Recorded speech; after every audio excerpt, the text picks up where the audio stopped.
The autumn wind pulled at the leaves outside the manor windows, and inside the drawing room, the fire crackled with a soft, steady sound that filled the small silences between words. Vivienne Ashcombe sat with her hands folded in her lap, her back straight, her eyes fixed on the pattern of the carpet at her feet. She was 40 years old. She had counted the number of times she had heard men speak about her as if she were not in the room, and she had stopped counting a long time ago. Now she only listened to the fire and let the words wash over her like water over a stone. Her father, Lord Ashcombe, sat across from a man she had never met. The man was called Mr. Redgrave, and he was a solicitor with grey hair and a face like a folded letter. He had come from London that morning with a leather case full of papers, and he had been speaking for nearly an hour about matters of estate and debt and duty. Vivienne knew every word of the conversation before it was spoken. She had heard versions of it since she was 19. The room smelled of beeswax polish and the faint, bitter smoke of the fire. Somewhere in the hall, a clock ticked against the quiet. Vivienne could feel the cool weight of her mother's pearl brooch pinned at her throat, and the small pinch of it against her collarbone was almost a comfort. She had put it on that morning without knowing why. She only knew that she had wanted something of her mother near her skin. She is not a young woman, her father said, without looking at her. But she is sensible. She has managed this house since her mother died. She is not given to fits of temper or foolish ideas. Mr. Redgrave made a small note on a piece of paper. His pen scratched. Vivienne watched the fire. His Grace has expressed an interest, Mr. Redgrave said carefully. He has been made aware of the situation. He will call this evening, if it suits you. It suits me, said her father. Vivienne closed her eyes for one slow breath. When she opened them again, the fire was still burning, and the men were still talking, and nothing had changed. Nothing ever changed. She had been engaged twice in her life, once at 20, to a young man who had died of a fever 3 months before the wedding, once at 27, to a widower who had changed his mind when he saw a younger woman at a ball in Bath. After that, no one had asked. Not truly. There had been polite gentlemen who spoke of the weather with her at dinners, and once a country parson had made a nervous suggestion that had died on his lips when her father entered the room. That was all. She had made peace with it, or she had told herself she had made peace with it, which was almost the same thing. She had her books, she had the running of the household, she had her mother's garden, which she tended with her own hands in the summer, and which smelled in June of roses and warm earth, and the tea her cook brought out to her on a small tray. She had a life. It was not the life she had once dreamed of, but it was a life, and she had stopped waiting for anything else to fill it. Until this morning, when her father had summoned her to the drawing room and told her that a duke was coming to call. She had almost laughed. She had not laughed, because she had not laughed in her father's presence in more than 10 years, but she had felt the sound rise in her chest and press against her ribs and die there. A duke, a man she had never met, who had somehow learned her name, who was arriving that very evening to look at her the way a farmer looks at a horse. "You will wear the green silk," her father said, still not looking at her, "and the pearls, and you will not speak unless spoken to. Is that clear?" "Yes, father," she said. Her voice was quiet and steady, and it did not sound like her own. "Mr." Redgrave gathered his papers. He bowed to her as he left, and there was something in his eyes that she did not want to name. Pity, perhaps, or something worse than pity, which was understanding. When the door closed behind him, Vivienne rose from her chair. Her knees were stiff. She walked to the window and looked out at the long grey road that ran between the elms toward the village. The trees were half bare, and the sky above them was the colour of old iron. Somewhere far off, a rook called once, and then was silent. She thought, very calmly, that she was done. She was done with waiting. She was done with being weighed like flour on a scale. She would meet this duke, and she would be civil, and she would answer his questions if he asked any, and then she would go to her room and close the door and read a book, and she would not think about him again. She had stopped waiting for love. She had stopped waiting for a life that was different from the one she had. She had made her peace, and she was not going to unmake it for a man she had never seen. She pressed her palm flat against the cold glass of the window. Her breath left a small pale mark on the pane. Then she turned and went upstairs to dress.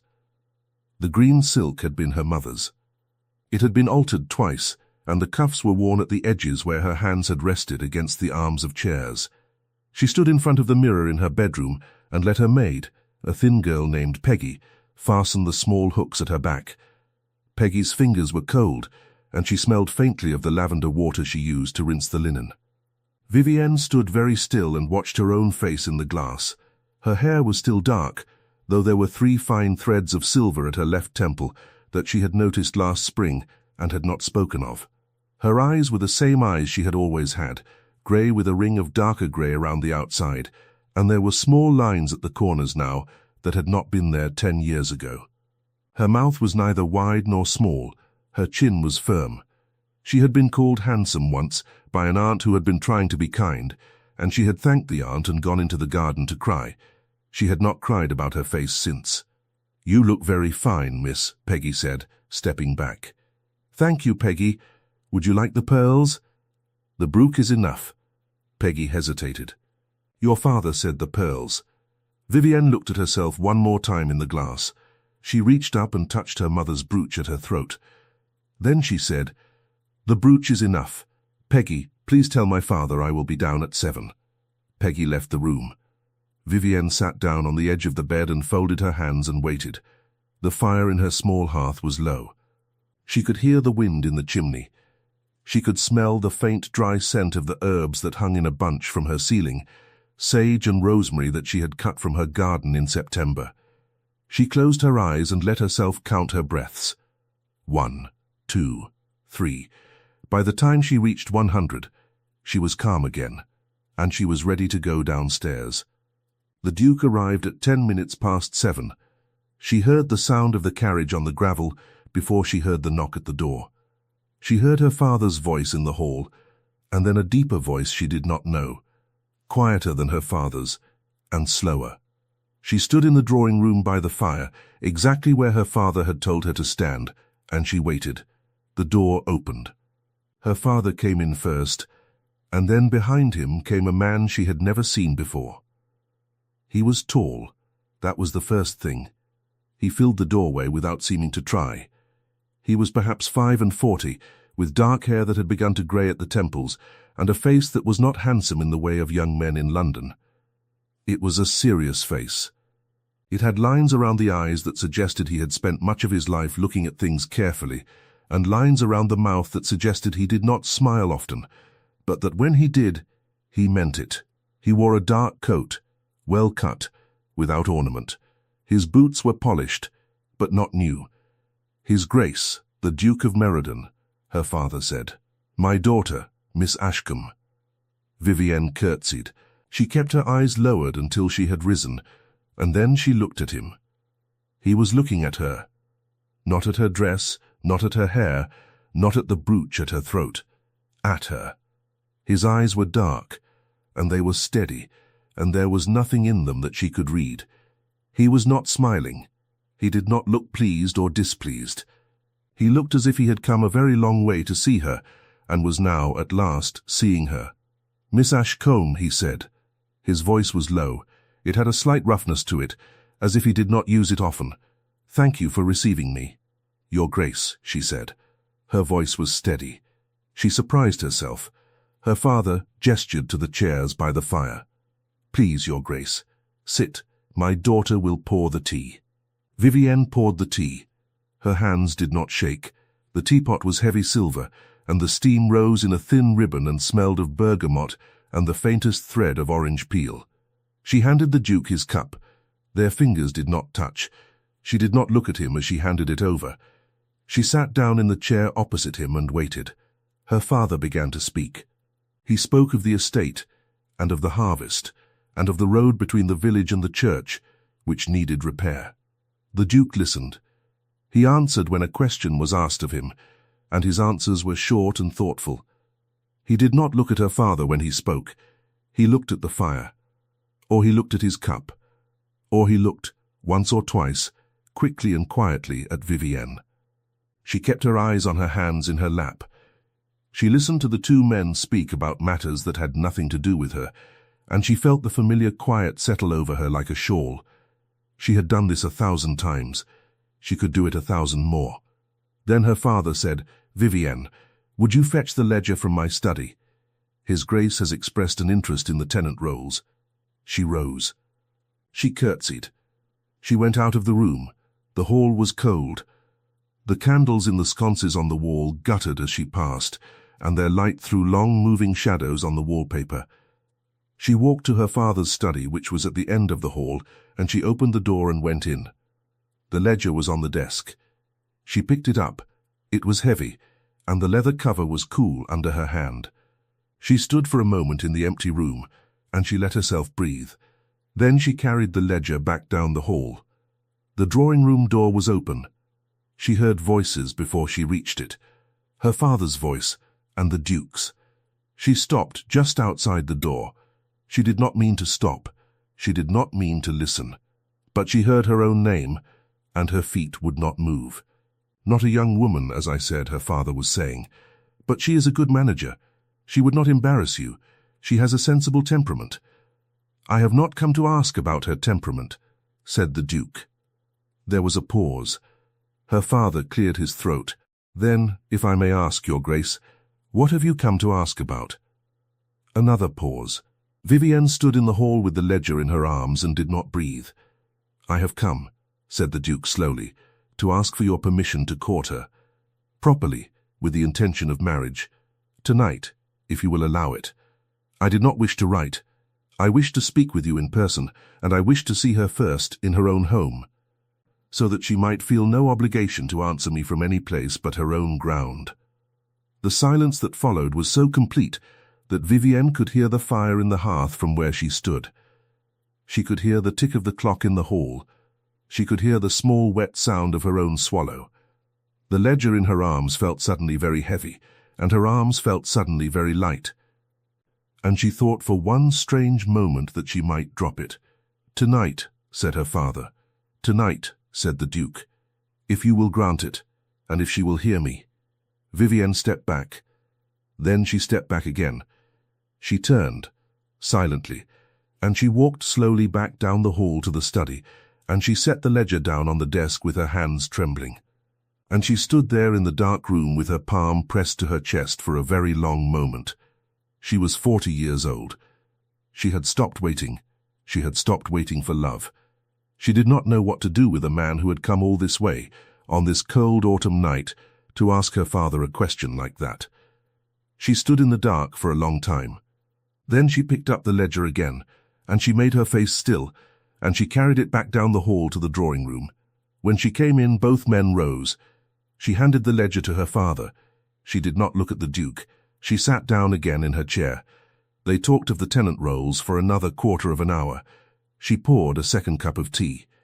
Then the Duke set his cup down and rose, and he bowed to her father, and he bowed to her, and he said, "I thank you for your hospitality, Miss Ashcombe. I hope, if it would not be an imposition, that I might call again tomorrow." She looked up at him. His face was serious. His eyes were steady. He was giving nothing away. "You would not be an imposition, Your Grace," she said quietly. He inclined his head. He turned to her father. "May I speak with you privately, Ashcombe, before I go?" "Of course, Your Grace." The study. They left the room together. The door closed behind them. Vivienne sat by the fire alone. The tea in her cup had gone cold. She reached up and touched her mother's brooch at her throat, and she pressed her fingers against the small, hard shape of it. And she felt the tears come into her eyes without her permission. She did not wipe them. She let them come and let them go. She looked at the fire, and she thought about the road between the elms and the rook and her mother's roses in June, and she did not think about anything else, because she did not know how. The Duke left the house half an hour later. She heard the carriage on the gravel. She did not go to the window. When her father came back into the drawing-room, he was walking differently. He walked as if he were carrying something. He sat down heavily in his chair by the fire, and he looked at her for a long time, and he said, very quietly, he asked for you. I know, Father. You know? I heard. In the hall. I did not mean to. Her father was silent for a long time. Then he said, he has been widowed 9 years. He has one son, who is at Oxford. His estate is in Wiltshire. He has said he wishes to be married before Christmas, if you will have him. He has said the arrangement will be honest, and that you may live as you wish once you are settled, with your own income and your own household and your own carriage. He has said he will not press you for anything you do not wish to give. Vivienne looked at her hands. He has said, her father went on, and his voice was strange, that he has watched you for 2 years. She looked up sharply. Watched me? Not in an unseemly way. He said he met you once, at Lady Havamiri's Christmas 2 years ago. Do you remember? She thought. She had been at that party. She had spent most of it in the library with a book about the birds of Scotland, and she had left early because her feet had hurt. I do not remember meeting a duke, she said. He said he was introduced to you at the door, that you spoke 3 sentences to him, that you asked him whether he had walked in the snow to get there, and when he said yes, you told him where to find the housekeeper, who would dry his coat. He said he watched you for the rest of the evening. He said he has been thinking of you since. Vivienne stared at her father. She did not remember. She did not remember meeting him at all. She had spoken to dozens of gentlemen at that party out of politeness, and none of their faces had stayed with her, because none of their faces had ever mattered. He said he did not write because he did not wish to force your hand. He said he waited to see if you would come to London this season. When you did not, he made inquiries. When he learnt the situation, he came. Tonight, Vivienne pressed her hands flat against her lap. Father, she said. Yes, I do not know what to do. Her father looked at her. For a moment, he was not the man who had spoken about her to Mr. Redgrave as if she were a piece of furniture. He was her father, and he was tired, and he was old, and he looked at her with something in his face that she had not seen since her mother died. You do not have to do anything tonight, Vivienne, he said as much. He said he would return tomorrow, and the day after, and every day for a fortnight, if it took that long. He said you were to give your answer only when you were ready. She nodded. She could not speak. Her father rose. He came over to her chair, and he put his hand very briefly on the top of her head. It was the first time he had touched her in more than a year. Then he went out of the room, and she heard his slow footsteps on the stairs, and she was alone with the fire. She sat there until the fire had burned down to embers. Then she went upstairs to bed. She lay in the dark for a long time, and she thought about a man in a snowy coat at a Christmas party 2 years ago, and she tried to remember his face, and she could not. She fell asleep at last with her mother's brooch still pinned to her nightgown, because she had forgotten to take it off, and it pressed against her collarbone in the dark like a small warm hand. He came the next afternoon. He did not stay long. He drank 1 cup of tea, and he spoke to her of a book he had read about the birds of Scotland, and he asked whether she cared for gardens. And when she said yes, he told her about a walled garden at his estate in Wiltshire that had been his mother's, and that had not been tended in 9 years. He did not ask her about herself. He did not ask her whether she had thought about his offer. He simply spoke to her as if she were a person, and he listened when she answered, and when the clock struck the hour. He rose and bowed and thanked her and left. He came the next day, and the day after, and the day after that. Each visit was short. He never stayed past a single cup of tea. He never touched her hand. He never spoke of marriage. He spoke of books, and of horses, and once of the road between the village and the church, which he had ridden along that morning, and which he agreed needed repair. He was quiet. He was patient. He did not push her for anything. On the 5th day, when the wind was blowing hard against the windows and the trees outside were nearly bare, he brought her a small package wrapped in brown paper. He set it on the table by her chair. "For you," he said. "You need not open it now." She did not open it in front of him. She sat with her hands folded and drank her tea, and let him speak of an old friend of his who had just returned from India with a curious kind of fever. When he left, she took the package upstairs and opened it in her room. Inside was a book. It was small and old, with a worn leather cover, and it was written in a language she could not read, but the pages were full of drawings of birds. Scottish birds. There was a curlew, and a red grouse, and a hen harrier with its wings spread wide. On the inside of the cover, in a hand she did not know, was written, "For Miss Ashcombe. From the library at Meradine. It has been waiting for someone who would care for it." She sat on the edge of her bed with the book in her lap for a very long time. She did not cry. But she did press her hand against her mouth, and she did close her eyes, and she did think, with a strange rising feeling in her chest, that this man had been listening to her more carefully than she had known. That night, she wrote him a letter. It was 3 sentences long. She thanked him for the book. She said she would like him to come the following afternoon, and to stay longer than 1 cup of tea. She said she had some questions she wished to ask him. He came. He stayed for 2 hours. She asked him about his son, and about his estate, and about the walled garden that had been his mother's. She asked him why he had waited 2 years to write. His answer was slow, and it was honest, and it made her look at him for a long time without speaking. "I thought," he said, "that a woman such as you would not wish to be pursued.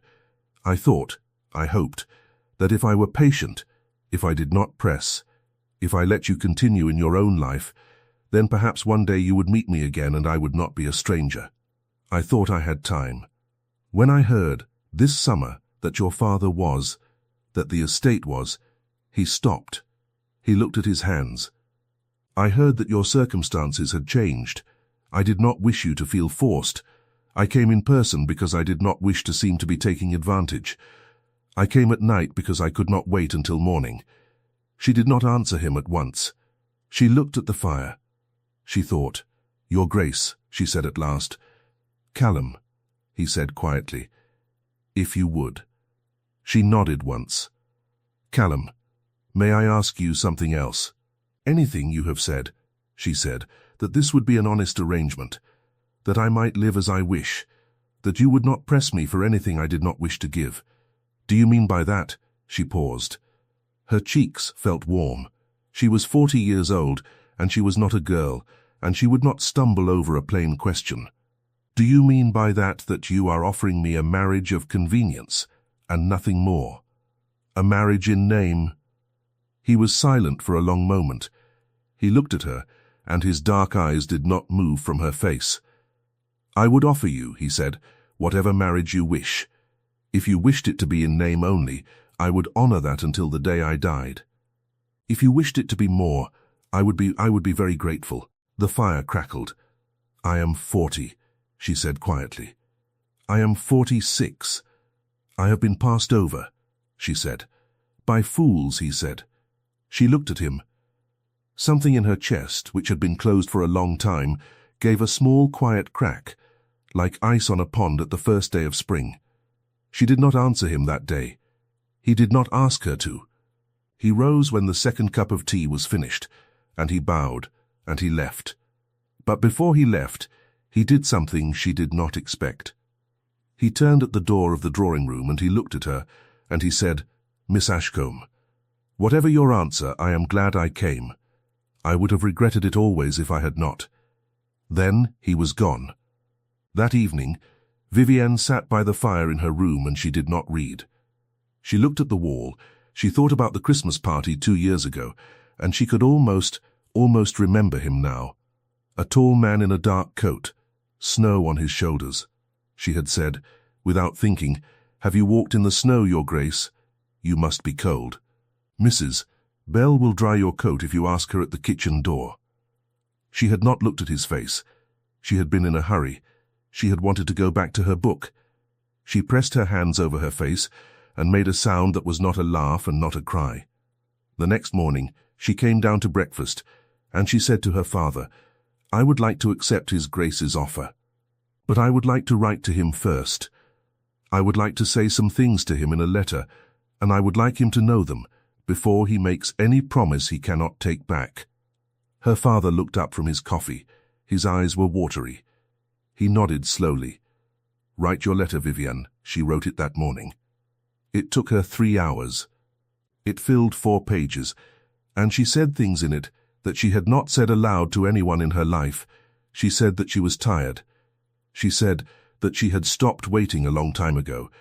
She said that she did not know how to be a wife because she had prepared herself at great cost not to be one. She said that she was afraid of being disappointed, and she was afraid of disappointing him, and she was afraid of the way people would look at her at 40 in a wedding dress. She said that if he could read this letter and still wish to marry her, then she would say yes with her whole self. But that he must read it first. He must know. She sent the letter that afternoon by a groom on horseback. She did not expect an answer for 2 days at least. He came himself the next morning at 10 o'clock. His horse was mud-splashed.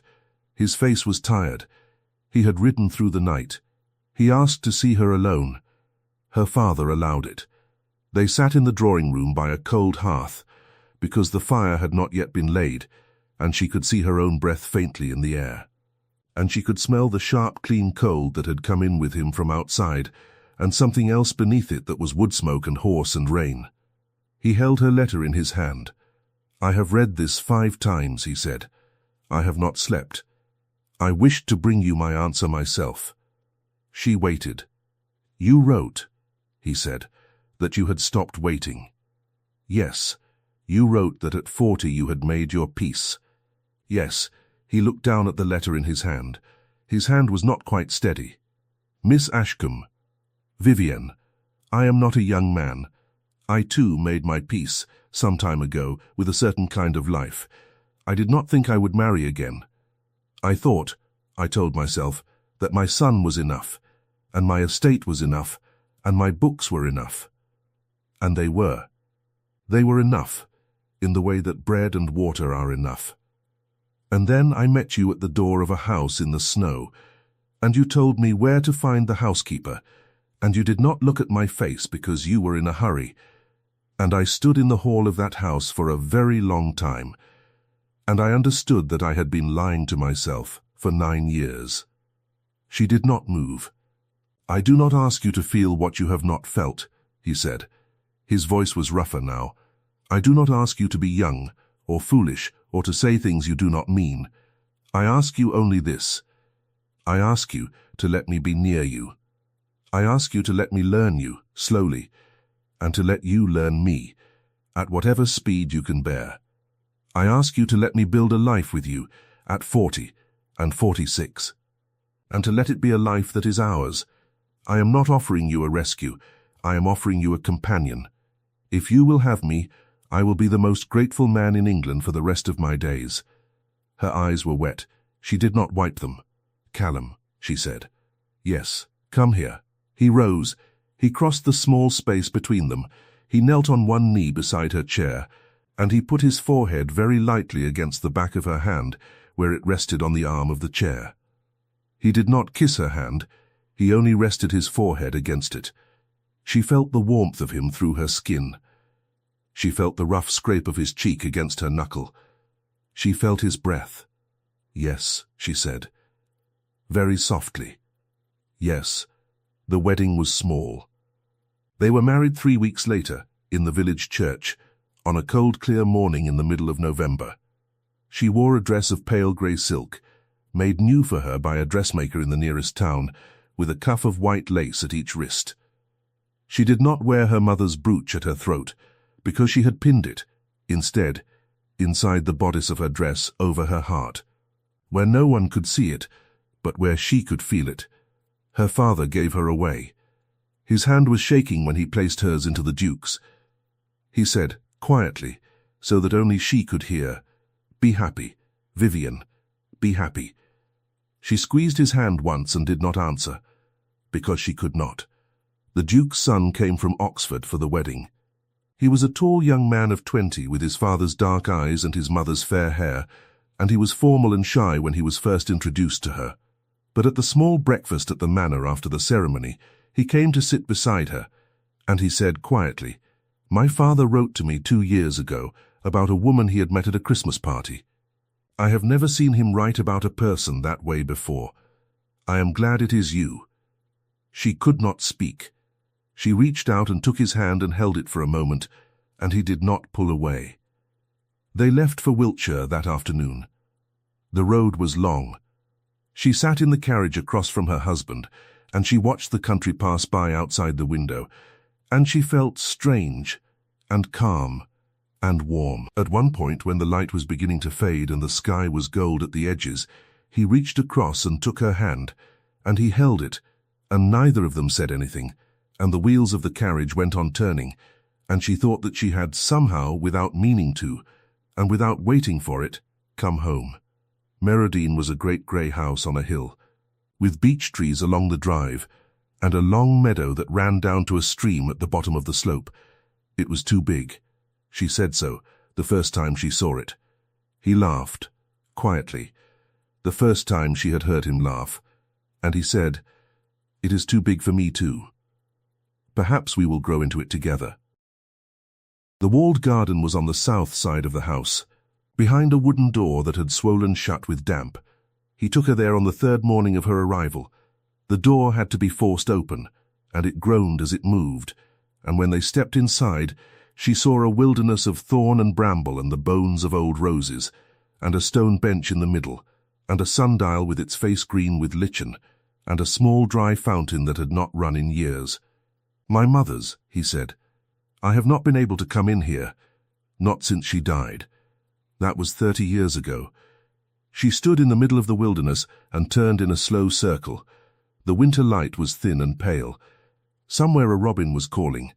The air smelled of wet leaves and old wood and the faintest ghost of something green. "May I have it?" she asked. "It is yours." She began work on the garden in the spring. She wore old gloves and an apron that had once been her mother's, and she pulled brambles by their roots and dug out choked bulbs and cut back the dead wood of the roses that had somehow survived. She worked for hours some days. The head gardener, a stooped old man named Mr. Ford, who had known the Duke's mother, came out and stood at the door and watched her at first without speaking.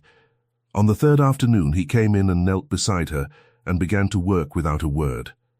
On the 4th day he brought her a cutting from a rose he had saved from her mother's time in a pot he had kept alive in the greenhouse for 30 years. She looked at him and did not know what to say. He only nodded and set the pot down and went back to his work. She learned things about her husband slowly. She learned that he woke before dawn every morning, and that he read for an hour by candlelight in his study, and that he did not like tea in the morning but drank a cup of hot water with a slice of lemon in it, which he had learned in Italy in his youth. She learned that he was quiet at breakfast because he was not, in his heart, a morning man, and that if she wished to speak with him properly, she should wait until after 10. She learned that he laughed at dry jokes, and that his laughter was low and rare and always felt like a small gift. She learned that he had a scar on the back of his left hand from a horse that had bitten him at 17, and that he was frightened, though he did not say so, of illness in his son. He learned things about her too. He learned that she read for an hour every night before she slept. He learned that she liked the window open even on cold nights. He learned that she was afraid of the dogs at first, 3 great wolfhounds who lived in the hall, and that after 2 weeks the dogs began to follow her from room to room without her calling them, and that she began, without noticing, to keep her hand on their heads while she read.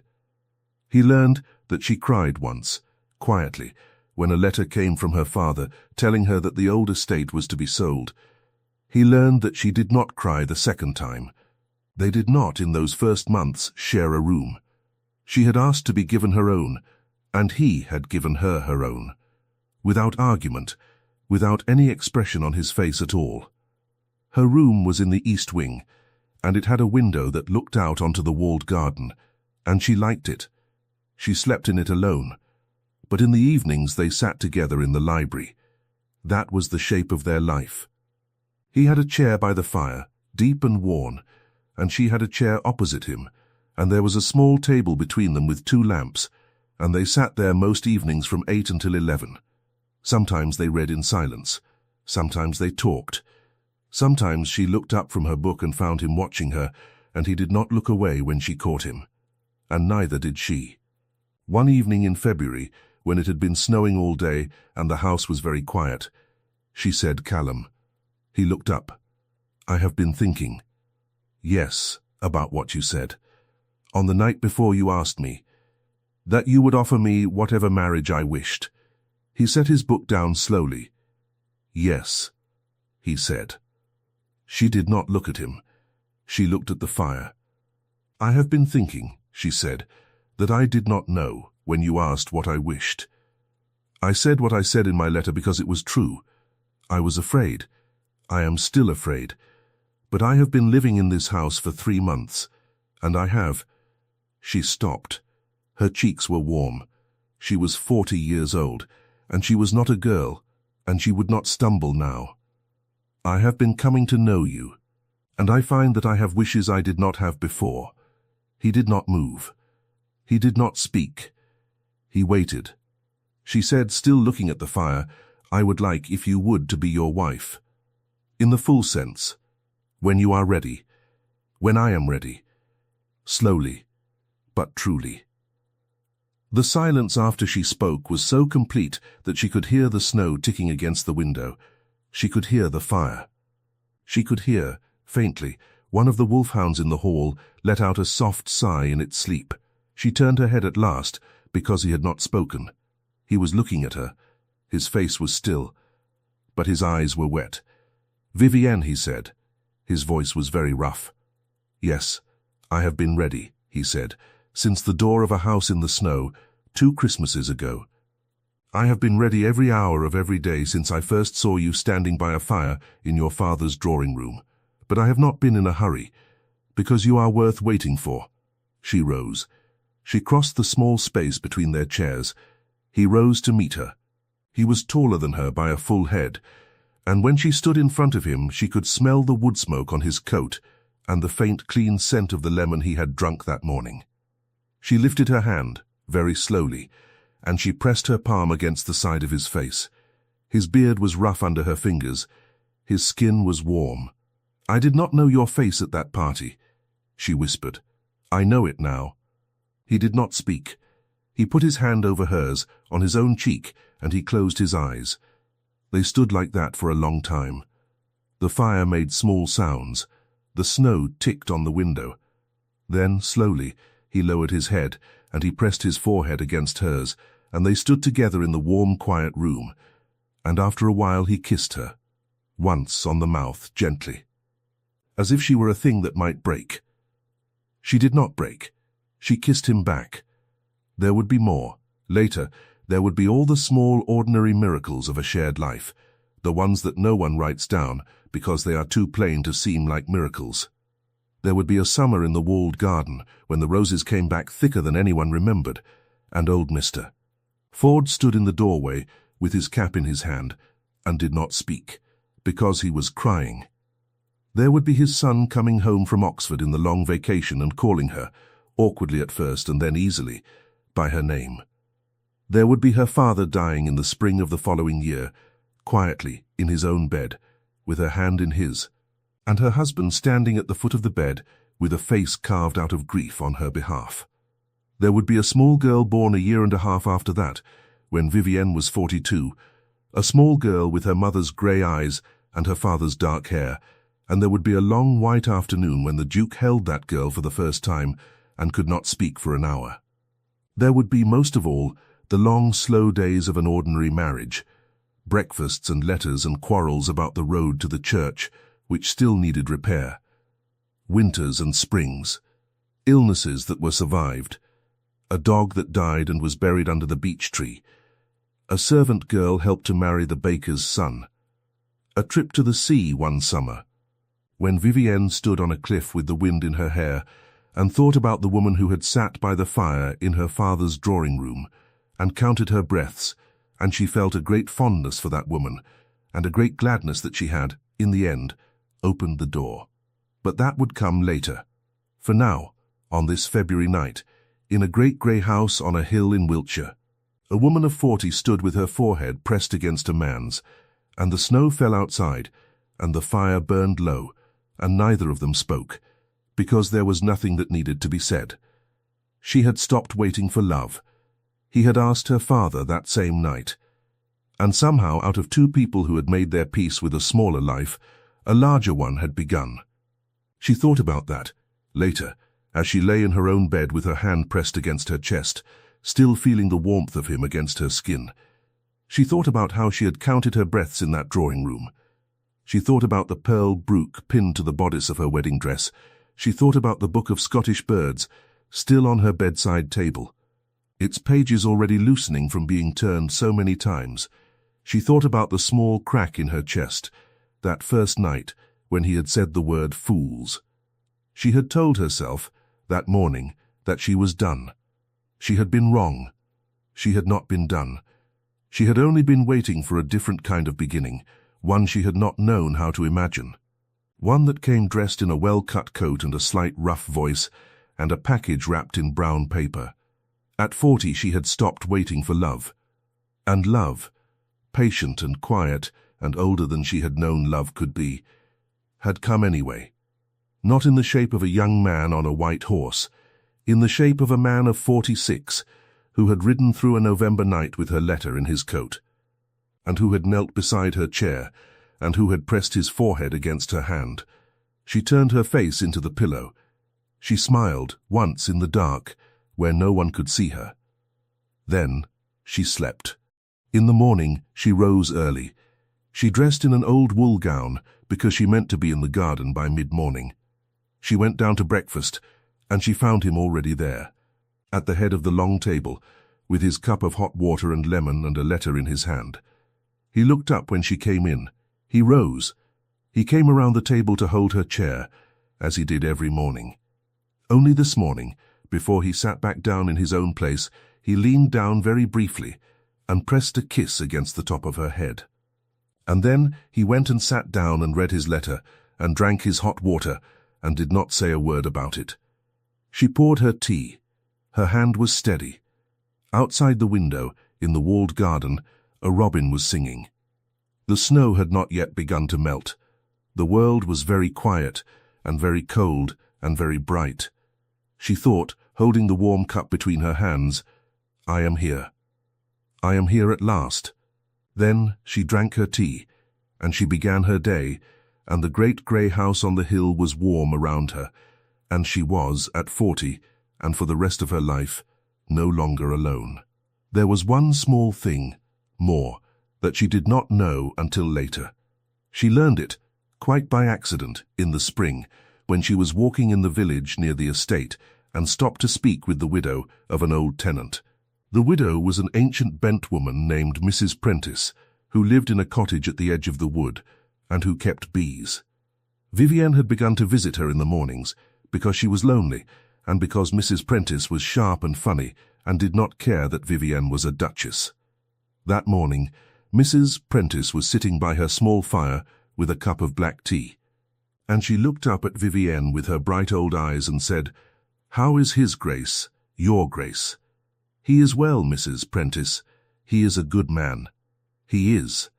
"You know," said Mrs. Prentice, stirring her tea, "he came to see me the winter before he married you. In the December, just before Christmas." Vivienne looked up. "Did he?" "Aye, my roof had gone. The rain was coming in over the bed. My grandson had written to the estate office, and the estate office had said they would send a man in the spring. Well, spring is a long way off when your bed is wet, your Grace. Then one afternoon a man knocks at my door, and it is himself, in an old coat, with a ladder over his shoulder, and he says, 'Mrs. Prentice, I am told you have a hole in your roof, and I have come to see it.' I said, 'Your Grace, that is not a job for a duke.' He said, 'Mrs. Prentice, it is a job for whoever will do it.' And he climbed up on my roof in the rain, with a lad from the village to hold the ladder, and he patched it himself. Then he came in and drank a cup of tea and paid me a compliment about my cake, and he asked me not to speak of it to anyone, because he did not wish to make a show of it. He said, if my grandson wrote again, and the office did not act, I was to send word directly to him. And then he went. and I have not spoken of it. But you are his wife now, Your Grace, and I think you should know. He is a good man, not the kind of good man who tells you he is. The other kind. Vivienne sat very still in the cottage, with the cup of black tea in her hand. Outside the bees were humming in the hedges. Inside the small fire cracked and popped. She did not cry. She smiled, slowly, and she said, "Thank you, Mrs. Prentice. I will not tell him you told me. That is between you and him, Your Grace." She walked home through the woods that afternoon slowly, with her hands in her pockets. She did not go looking for her husband when she got back to the house. She did not mention what she had heard. She only, that evening, when they were sitting in the library by the fire, looked up from her book and looked at him for a long time without speaking, and when he raised his eyebrows at her in mild question, she only shook her head and smiled, and went back to her reading. He never knew, all his life, that she knew. But she knew. And every winter after that, when the wind was hard against the windows, and the fire was warm, and she was sitting in her chair opposite his, she thought about a man on a ladder in the rain. And she was grateful, in a quiet way she never spoke of, that she had opened the door. The years went by. The house filled with the small, ordinary sounds of a shared life. The walled garden bloomed and rebloomed. The girl grew, and then there was a boy after her, and both children grew up running through the halls of Merodine as if it had always been their home, and neither of them ever thought to ask their parents where their story began, because the story was simply the air they breathed. But one evening, many years later, when she was an old woman and her husband was an old man, and the fire was burning low in the library, and the children had children of their own who slept upstairs under the eaves, she looked across at him in his chair, and she said, "Callum." He looked up. "Do you remember," she said, "the night you asked my father? I remember every hour of it. You said you had ridden from London that morning. I had. You did not tell him, that night, that you had already had the ring in your pocket for 2 years. He was silent for a moment. Then he laughed, very softly, the low, rare laugh she had come to love more than any sound in the world. "Who told you that?" "Your son. On his last visit. He said you showed it to him once at Oxford, and asked him what he thought of it, and he said it was a beautiful ring, and asked who it was for. You said, 'A woman who does not yet know she is going to be your wife.' He looked into the fire for a long time. His hair was white now. His hands on the arms of his chair were the hands of an old man. But his eyes, when he turned them on her, were the same eyes that had looked at her across her father's drawing room on a cold night in October many years before. 'I would have waited longer,' he said. 'If I had needed to. I would have waited, as long as it took.' She reached across the small space between their chairs and took his hand. His fingers closed around hers. They sat there in the firelight, in the great house on the hill, in the very last quiet hours of a very long and very ordinary marriage, and neither of them spoke, because there was nothing that needed to be said. Outside the window,